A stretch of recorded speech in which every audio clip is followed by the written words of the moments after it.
Сайн байцгаана уу? Намайг Од Гэрэл гэдэг би үйл хөдлөх хөрөнгөний салбарт 10 дахь жилдээ борлуулагч болон зөвлөх үйлчлэгээ өгч ажиллаж байна. Энэ удаагийн дугаартаа барилгын компани хүмүүс болон борлуулалтын албаныхан зориулж дараах бяцхан зөвлөмжийг өгье. Үйл хөдлөх хөрөнгөний үн цэнийг цаашид доктортой авч явах хамгийн чухал зүйл бол борлуулалтын дараах үйлчлэгээ байдаг. Ингээд борлуулалтын дараах үйлчлэгээнд дараах 3 бяцхан зөвлөмжийг өгье. Нэгдүгээрт борлуулалтын ажлыг эхэлж явах явцад борлуулалтын дараах үйлчлэгээ буюу сөөхөн алба, ашиглалт үйлчлэгээний албыг давхар төлөвлөөрэй гэж зөвлөмөр нь.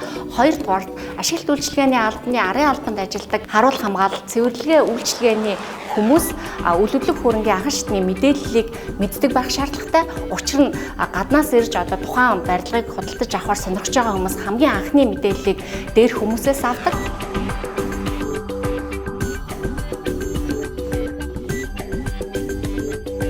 За 3-дугаарт та тухайн офисын барилга, орон сууцны хотхны хувьд бол олон нийтийн арга хэмжээг зохион байгуулж байгаараа гэж зөвлөмөр нь. Учир нь энэ арга хэмжээгээр сөөхөн болон ашиглалт үйлчлэгээний албаны өмнөх жилд хийсэн ажлуудаа тайлагнах, за мөн офисын барилгын хувьд хамтарсан ивент, спорт өдрөлгийг зохион байгуулах, орон сууцны барилгын хувьд хүүхдийн баяр зохион байгуулах гэх мэтчлэн олон нийтийн арга хэмжээг анхаарч хийснээрээ тухайн ашиглалт үйлчлэгээний албаны төлбөрийг цаг тухайд нь төлөх ийм давуу талтай байдаг.